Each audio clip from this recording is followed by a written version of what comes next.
पालकमंत्री पदावरून होणारं प्रदर्शन योग्य नाहीये, आम्ही नाशिकमध्ये होऊ दिलं नाही. चंद्रशेखर बावनकुळेंचा शिंदेंच्या शिवसेनेला टोला. तर मुख्यमंत्री आल्यावर चर्चेतून सगळे प्रश्न सुटतील, एकनाथ शिंदेंचं उत्तर. 25 जानेवारीला दिल्लीमध्ये जंतर मंतरवर सत्याग्रह आंदोलन करणार, उत्तम जानकर यांचा इशारा. तर जंतर मंतरवरील जानकरांच्या आंदोलनाला आमचा पाठिंबा असेल. दिल्लीमध्ये भेट झाल्यानंतर संजय राऊत यांचं विधान.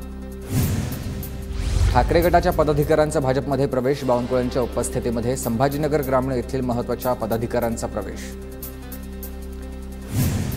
वाल्मिक कराडला 14 दिवसांची न्यायालयीन कोठडी. संतोष देशमुख हत्या प्रकरणामध्ये सीआयडीनंच वाल्मिक कराडची न्यायालयीन कोठडी मागितली. जामिनासाठी अर्ज करण्याचा कराडचा मार्ग मोकळा झाला.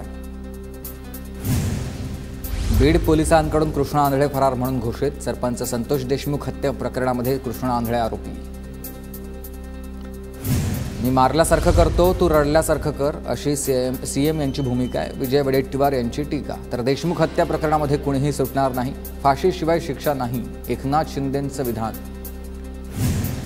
एसीबीकडून धनंजय मुंडेंच्या सर्व कंपन्यांची चौकशी करा, अंजली दमानी यांची मागणी आहे. तर मुंबई हायकोर्टानं चौकशी आदेश द्यावेत असं पत्राद्वारे मागणी करणार, दमानी यांची प्रतिक्रिया. बीड प्रकरणामधील सर्व आरोपींना आर्थर रोड जेलमध्ये ठेवा, धनंजय मुंडेंच्या सर्व कंपन्यांची चौकशी करावी, पोलीस महासंचालकांकडे अंजली दमानी यांची मागणी. हिंगोलीत बीड परभणी घटनेच्या निषेधार्थ सर्वपक्षीय कार्यकर्त्यांची बैठक संपन्न. 26 जानेवारीपासून हिंगोली जिल्हाधिकारी कार्यालयासमोर धरणं आंदोलन. धाराशिव जिल्ह्यात पवनचक्की उभारणीसाठी प्रशासनाकडून ओएसपी तयार. शेतकऱ्यांना आता होणाऱ्या मारहाणीच्या तक्रारीनंतर प्रशासनाचा निर्णय. नियमावलीचा भंग केल्यास ठेकेदार आणि कंपनीवर कारवाई करण्याचा इशारा. सैफ अली खानकडून रिक्षाचालक भजन सिंग राणाची भेट. रिक्षाचालक भजन सिंग राणा यांनी जखमी सैफला रुग्णालयात पोहोचवलं होतं. सैफला आता खासगी सुरक्षा. रोनित रॉयची कंपनी सुरक्षा पुरवणार. कंपनीचे बॉडीगार्ड सैफला 24 तास सुरक्षा पुरवणार. रॉयच्या कंपनीकडून बॉलिवूडच्या बड्या अभिनेत्यांना सुरक्षा. खोलवर चाकू घुसल्यानंतरही सैफ अली खान जिवंत. लीलावती रुग्णालयातील डॉक्टरांनी चमत्कार केलाय, संजय राऊतांचं विधान. पीक विमा घोटाळा 5,000 कोटींच्या वर जाणार आहे, सुरेश धस यांचा हा दावा. तर कृषी मंत्र्यांनी चर्चेला यावं, माझी तयारी आहे, धस यांचं आव्हान. धाराशिव जिल्ह्यात बोगस पीक विमा घोटाळ्यामध्ये 565 शेतकरी दोषी आढळलेत. धाराशिवचे जिल्हाधिकारी डॉक्टर सचिन आंबोसे यांची माहिती. बोगस पीक विमा उतरवलेल्या शेतकऱ्यांचा पीक विमा रद्द होणार आहे. नाशिकमधील पीक विमा रद्द करण्यासाठी कृषी विभागाच्या सूचना. ठाण्यातील कचरा कुठे टाकला जातो, पालिका आयुक्तांनी सांगावं. ठाणेकरांना पाणी आणि डम्पिंग ग्राउंड पाहिजे, जितेंद्र आव्हाडांची मागणी. नाशिकमध्ये शिवसेनेतील गटबाजी उघड झाल्याची चर्चा. राम मंदिर वर्षपूर्तीच्या जाहिरातीमध्ये जिल्हाप्रमुख अजय बोरस्तेंचं नाव वगळलंय. बोरस्तेंसह इतर पदाधिकाऱ्यांची नावंही नसल्याचं समोर आलंय. धाराशिवच्या उमरगा कृषी उत्पन्न बाजार समितीच्या सभापतींची 29 जानेवारीला निवड होणार आहे. सभापती निवडीवरून मविया आणि महायुतीचे वर्चस्व पणाला लागलंय. इगतपुरीच्या 23 ग्रामपंचायतींचं सरपंच पदाचं आरक्षण निश्चित झालंय. फेब्रुवारीच्या पहिल्या आठवड्यामध्ये ग्रामपंचायत निवडणुका घोषित होण्याची शक्यता.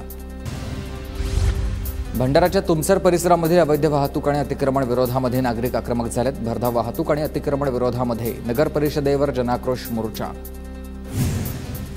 जळगावात शिंदेंच्या शिवसेनेमध्ये अंतर्गत धुसफूस असल्याची चर्चा. विष्णू भंगाळेंच्या नियुक्तीला आधी स्थगिती, मग पुन्हा नियुक्ती.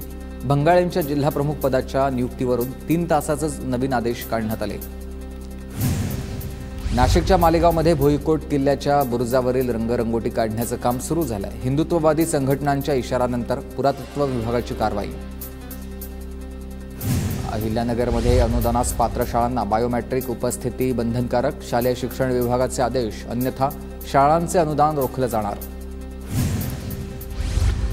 वाशिमच्या एसएमसी इंग्लिश स्कूलच्या विद्यार्थ्यांकडून वृक्ष संवर्धनाची मोहीम हाती. मकर संक्रांतीमध्ये वापरलेल्या मातीच्या भांड्यांचा आता वृक्ष संवर्धनासाठी वापर केला जातोय.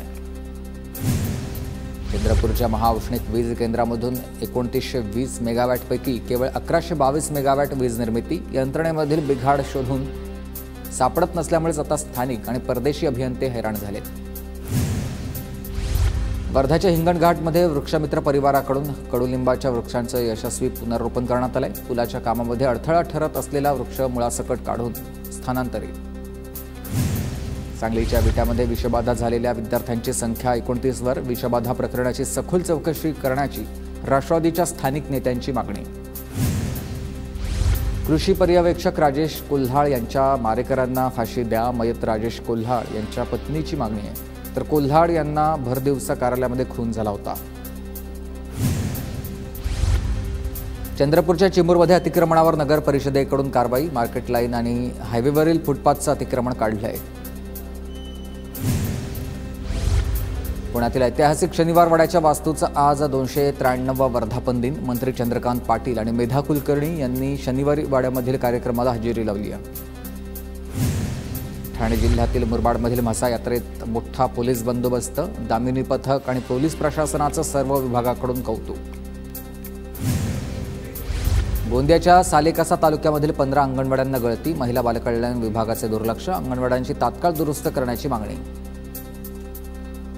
सांगलीच्या मिरजेत होणाऱ्या मोबाईल टॉवरला नागरिकांचा विरोध। नागरिकांच्या विरोधानंतरही टॉवर कामाला स्थगिती आहे। स्थगिती मिळाल्यानंतर नागरिकांकडून समाधान व्यक्त करण्यात आलंय।